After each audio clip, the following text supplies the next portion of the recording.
तेज करो।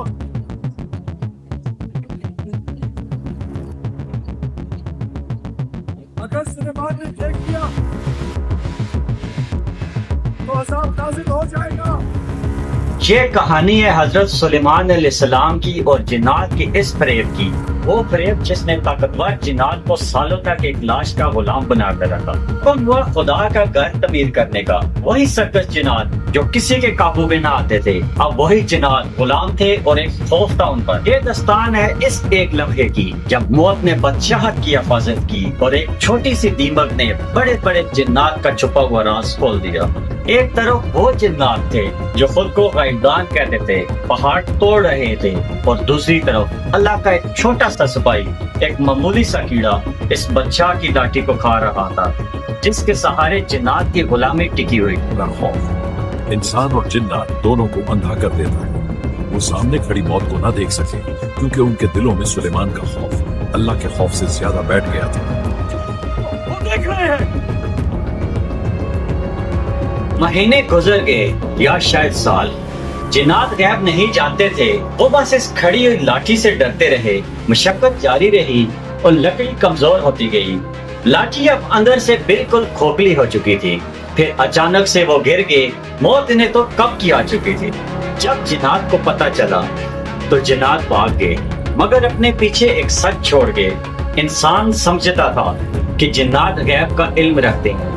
अगर वो वाकया गैब जानते होते तो बरसों तक इस जिल्लत और अजाब में मुब्तला न रहते। अल्लाह ने हजरत सुलेमान अलैहिस्सलाम को ऐसी बादशाहत दी थी जिसमें सिर्फ इंसान नहीं, जन्नात और परिंदे भी शामिल थे। जब ये लश्कर चलता तो जमीन लर्ज जाती और आसमान पर परिंदों का साया छा जाता।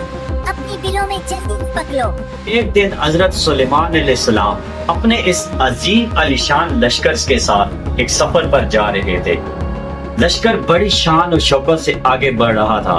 घोड़ों की टापों, जिन्नात के भारी कदमों और फौजों के चलने की गूंज दूर दूर तक सुनाई दे रही थी। चलते चलते ये लश्कर एक ऐसी वादी के करीब पहुंचा जो चूंटियों का मस्कन था। वहां लाखों करोड़ों चूंटियां अपने कामों में मसरूफ थी। लश्कर के करीब पहुंचने की लरज़ाहट जमीन पर महसूस हुई। चूंटियों में खलबली मच गई।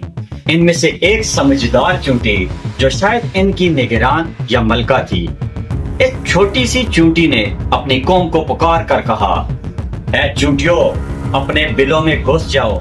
कहीं ऐसा न हो कि सुलेमान अलैहिस्सलाम और इनका लश्कर तुम्हें कुचल डाले। और इन्हें खबर भी न हुई। इस चूंटी ने कितने इंसाफ की बात की कि इसने ये नहीं कहा कि हजरत सुलेमान अलैहिस्सलाम जालिम है, बल्कि ये कहा कि वो इतने बड़े हैं कि शायद इन्हें हमारे वजूद का पता भी न चले और हम अनजाने में कुचले जाएं। यहाँ अल्लाह का वो अजीम मोज़ा ज़ाहिर हुआ जो हजरत सुलेमान अलैहिस्सलाम को अता किया गया। हजारों फौजियों के शोर, घोड़ों की और सफर की गिरदोगुबार के बावजूद अल्लाह ने इस नन्ही सी चूंटी की बारीक आवाज हजरत सुलेमान अलैहिस्सलाम के कानों तक पहुंचा दी। इसकी जबान समझा दी। जब हजरत सुलेमान अलैहिस्सलाम ने इस चूंटी की बात सुनी तो इनके चेहरे पर मुस्कुराहट आ गई। वो इस छोटी सी मखलूक की समझदारी और अपनी कौम के लिए फिक्र देखकर महजूज हुए। इतनी बड़ी सल्तनत के मालिक होने के बावजूद हजरत सुलेमान अलैहिस्सलाम ने जरा बराबर भी गरूर नहीं था। उसके हुक्म पर हवाएं चलती थी, जिन्नात कांपते थे। अल्लाह के इज़्न से उसने उन्हें कैद में नहीं, खिदमत में बांध रखा था। उसकी जबान से निकला हर फैसला कज़ा की तरह ठहरता। हजरत सुलेमान अलैहिस्सलाम ने हुक्म दिया कि लश्कर अपना रास्ता बदल ले या तब तक रुका रहे जब तक ये नन्ही मखलूक अपने बिलों में महफूज न हो जाए। ने इस बात को गवारा नहीं किया कि इनकी ताकत से किसी बेज़रर मखलूक को अनजाने में भी नुकसान पहुंचे। इस मौका पर हजरत सुलेमान अलैहिस्सलाम ने आसमान की तरफ देखा और अल्लाह के हुजूर एक बहुत प्यारी दुआ की जो कुरान में मौजूद है। ऐ मेरे रब, मुझे तौफीक दे कि मैं तेरी नेमतों का शुक्र अदा करूं जो तूने मुझ पर और मेरे वालिदैन पर किए, और मुझे ऐसे नेक अमाल करने वाला बना जिनसे तो राजी हो जाए, और मुझे अपनी रहमत से अपने नेक बंदों में शामिल फरमा।